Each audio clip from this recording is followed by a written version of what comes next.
Test 1, 2, 3. Happy New Year 2025. Let's get it. So I actually want to go back to a poll that I'd done because I didn't actually talk about this. But I had done a poll talking about which song do you prefer, E40 The Bumble or Supernatural's Black Amphibian, okay? Um, this one was a bit of a troll job on my part, okay? I don't normally troll y'all. I love y'all. And actually, I just love, obviously, hip hop conversation. Now, it's interesting because most people prefer The Bumble, which I can understand. E40 is a more notable artist than Supernatural. Um, the truth is, if you ask my honest opinion, both of these songs are whack. So that was a bit of a trick there, but there's a reason why I compared the two of them. And actually, shout out to I'm sure most of you probably figured that they weren't necessarily perfect, but the comparison was there. And shout out to Ann Milano in particular, because Ann Milano was like, I don't like either of them, to be honest. Yeah, they're neither of them are good. But the reason why I compared them is two reasons. One, both of them are from 1995. And when you think about the 90s, particularly that era, the creativity was off the charts when it came to rap. And people were coming with all kinds of sounds and flows, and they weren't afraid to sound weird and be weird. And if you ask my honest opinion, I actually think Blank Amphibian is a slightly better song, even though I don't think either of them are necessarily great songs by any measure. I think they both have big problems. But there is a creativity with Black Amphibian. I like the beat more on Black Amphibian. I think it's a better beat. It's just that Supernatural wasted. He just wasted. Shout out to Supernatural. Um, he wasted this shit. And I do like the bubble sounds and woo, and it's. Let me put it this way: Ghostface has a song called "Underwater," right? Which was better. Okay, it's just better. But again, sometimes you gotta have somebody that pushes the boundary a little bit, that does something, and you go, okay, I'm not gonna do that. And that's to me what Blank Amphibian is.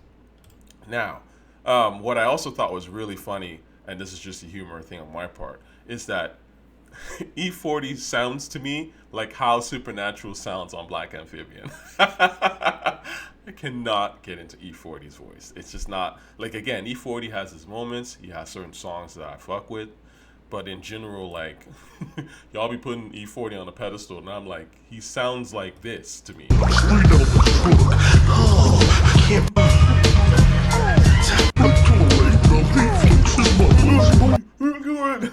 That's why I think it's hilarious. Um, a nigga on the West Coast, E40 can sound like this and be the biggest rapper in that area. And Supernat in New York, like, can't even break out and be the top 50th rapper in that time. You know what I'm saying? That's the competition level. And look, I hate to get coastal with it. It's just the truth. New York is up here, man. It's like a different level. Like in the West Coast, it's almost like they were just looking for anybody. Oh, you got the most like spins, or you have the look or whatever. Okay, all right, we put you on Front Street. And again, it's not to say that everything E40 drops sucks, but the talent level is not the same. It's just not.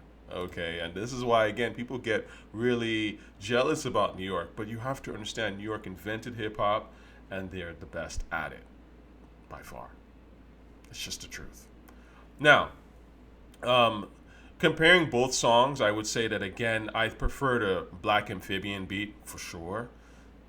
E40 is rapping more clearly on the Bumble, so I can understand why someone would pick the Bumble. Because I mean, look, if I can't even make out what you're saying, and the vibe doesn't, and it doesn't sound so pleasant to the ear, that it doesn't sound pleasant to the ear. So obviously, Supernatural failed on that part. And at that point, it's just instrumental, right? And you don't, and it's not like he fits so well into the instrumental where you can ignore that you don't quite understand what he's saying. You get what I'm saying? There's a science to this stuff. Um, so, anyways, I'm just gonna read some of these comments here because I thought they were actually pretty interesting, and they're all good. And like, shout out to you if you like the Bumble, totally fine. Again, this is just my opinion, but of course, Ann Milano, I don't like either of them. Yeah. And Supernat really wasted his beat to make bubble bath sounds. That shit made me laugh because that's the whole point. And I agree, that Bay Area keyboard synth shit was just not my cup of tea.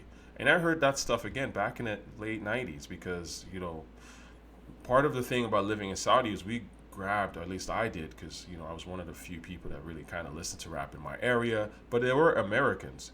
Again, there were Americans working in Saudi Arabia. So, you know, if you lived in a major city like Jeddah or Riyadh, like there were record stores towards the late '90s that started to sell rap. A lot of times they were censored, but again, you get the point.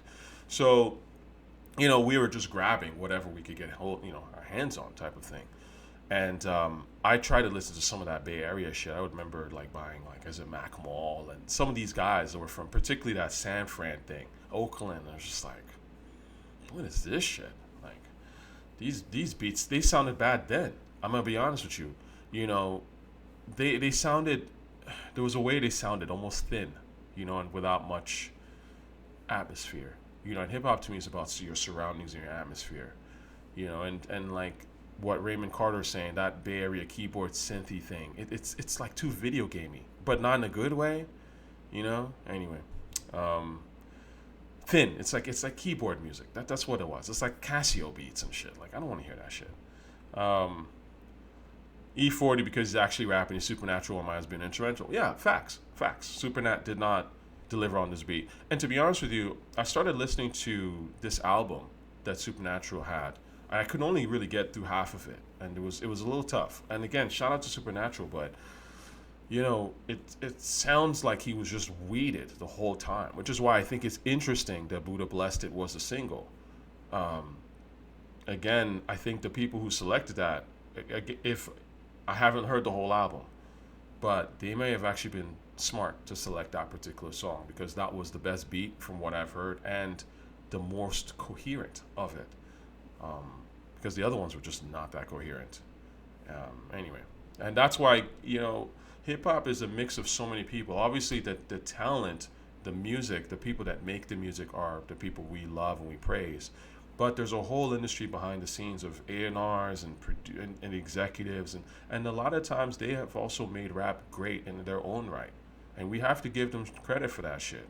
You hear about A&Rs, Maddie C, guys who work for Loud and stuff like that. Like they had the ear, and they were able to sort out whack from dope, and put the whack away and put the dope on a pedestal. Back when you could do that, and then we heard dope, and that's because there's a whole sorting process, right? If you look back on some of the stuff from the '90s, I remember I was watching a video of Supernatural battling Mad Skills, and bro, the people who are rapping on this initially, like some of these earlier acts, trash. You can see Puff Daddy's in the audience. He's one of the judges, and they're just sitting there. Tracy Waple, Trey Wap. You can see some of these. They're just sitting there like, because it's predictable. I mean, in every era, there's always going to be people that do predictable shit. Most people are predictable, right? When you hear them rap, it's almost like they're doing that. Like this is '93, so they're doing a bit of mixture of slight, like sort of Redman, but that pop Das Effects-y type of flow that Das Effects kind of came out the gate with. So it's like it's dated. It's dated now, but it was probably dated. It was kind of what was popular in '93 in the East Coast. But again, it's just very, very of that time. Whereas when you listen to like Supernatural, you'll notice like even when Supernatural's rapping, like his shit is just way more thought out. It's smoother. It's something that he's less trying to write a gimmick of a sound and just spit some shit. And he's in a way taking it back to that KRS-One Coogee rap. He even mentions it in one of the freestyle battles, which is arguably what Nas and them were doing. They were seeing all this gimmicky shit, and they were like, "What the fuck?" And then they took it back with updated, right? And that's what you're supposed to do. You build on a foundation of great shit. So they're like, "Nah, like, what are we doing?" Like Rakim came through with a forceful, melodic, mellow, mystical flow, and Kane was had some energy and swag, and Coogee Rap was talking hard. Like where are we going with this? Like, let's bring it back to the real. So there's always going to be people in every era that do like the next level thing, and most people who will do the mediocre thing. That's just the truth. Anyway, I didn't like the Bumble. Yeah, the Bumble is not one of my favorite E40 songs. Uh, it's hard for me to do a video. Shout out to Just Burner on E40 because I don't really listen to E40. I actually never listen to E40. I've tried many times. There's a couple of songs by his that, like, if they came on, I'd be like, that's cool. I think he did Tell Me When to Go. Jesus Christ had dreads, so shake 'em or whatever. That's, to me, is one of the best lines E40 ever said. And again, I think E40 has some talent, but I just find his vocal delivery is off-putting. And again, I don't really like his beat selection. But he's also has so many songs, right? Like, I'd have to really, really dig. Every now and then there's a beat that's like pretty decent. Tell Me When to Go is one of them. I Am Your, that's okay. And that's kind of it for me when it comes to E40, to be honest with you. So I can't really do much of a video on him. But anyways, that's just something to consider, right? Not everything I post is going to be great. I mostly, of course, post great shit. Shout out to me. But, if I'm posting something in the community section, it's something I think is worth considering or worth looking at. That's for sure. I wouldn't just post something whack. But of course, you're welcome to always disagree with what I think. And that's what I love about our community is that, people know that they don't have to. It's not like a lot of you agree with me and a lot of you agree with where I take things, but you don't always agree and you don't always have to agree. And you can always disagree. But the point is at least understand why you disagree and have a conversation about it as opposed to just being, attacking somebody. It's like, let's get back to talking about music because these are the things that inform a culture. And when you have these conversations about what's dope and what's not dope musically, that's when it's infectious and it's an energy that makes people who do make music go, yeah, people are going to actually listen. And I really want to, make something that's pretty decent. So that's just all. Happy New Year. I'm back. More videos coming, all right? Love y'all. Peace.